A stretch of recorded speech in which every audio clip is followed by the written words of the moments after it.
Hello YouTube. Welcome back to Bald Man Building an Airplane. This is section 38, parts 15 and 16. This will be attaching the last of the ribs to the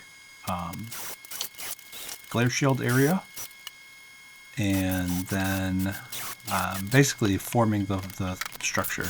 This is funny. Those holes I'm countersinking right now, those are the ones back from like video number 3 or something, where it's like, dimple these, but don't. And I was like, nah, I won't regret it. And I didn't. We finally did it in video 15 and 16, because it's for this skin, this inner skin that'll go on there after we're done riveting the outer skin in place. We're just going to cleco this in place for right now.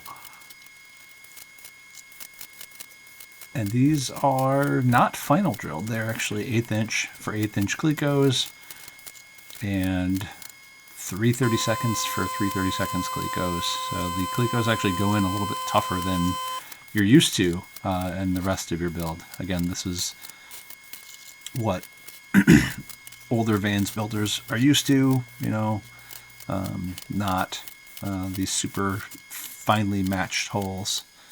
And again, it's fine, because honestly, at the end of this one, we're gonna sort of take some twist out of it after the rivets are put in to make sure that it's gonna be nice and flat.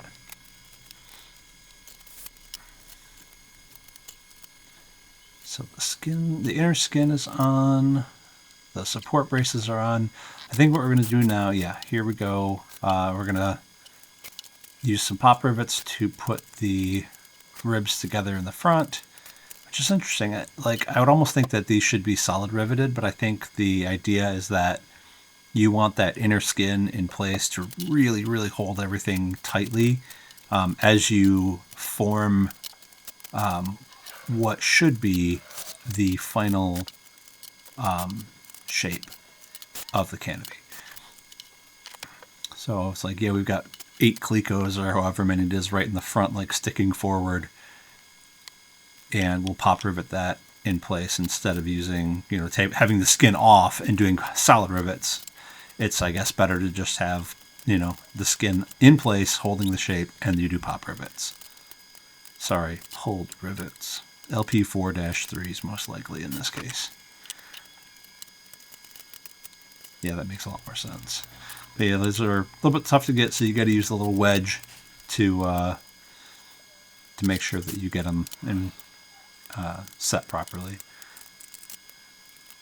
And the same thing on the aft side, because there's a forward rib and an aft rib, of course.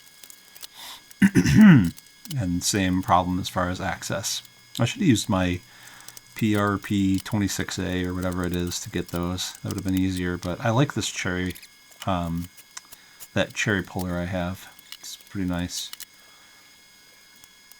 I think I tried, oh yeah, here we go. We'll put the long nose yoke on there and rivet all those in place with the squeezer instead of the gun and bar. The gun and bar probably would have worked just fine, but the fact is that that's a little bit flimsy metal. Ah, look at that. I was thinking the glare shield is sort of going to be bouncing around, but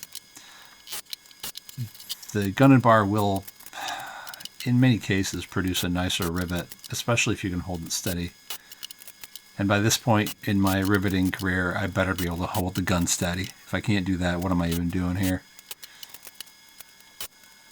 I can understand on the empennage, and that's kind of the funny thing is, you know, when you go look at these planes, you'll see the progression of how each builder, how they skilled up during the process. As their riveting gets better, the more forward of the plane, you know, in the plane that you get.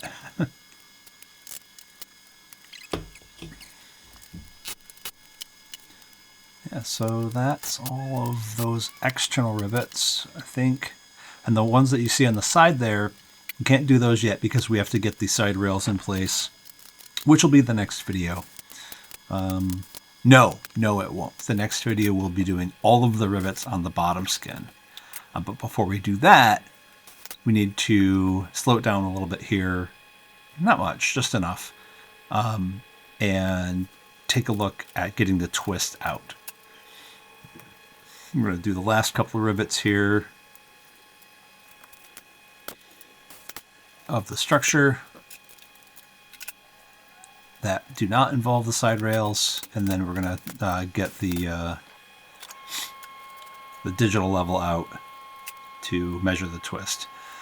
So you set it on a known twist-free surface, take a measurement on each side, hold one side, hit the other side, hold one side, twist. Like basically what I'm doing there is you can kind of see it's just torquing it a little bit. If I did this again, I would use 2 digital levels. I don't have to. I would get a second one. That way it's easy to see, on both instead of moving it back and forth and having the thing wobble. So that's it for this one. Come back next time. We're going to rivet the inner skin on. Thanks for stopping by.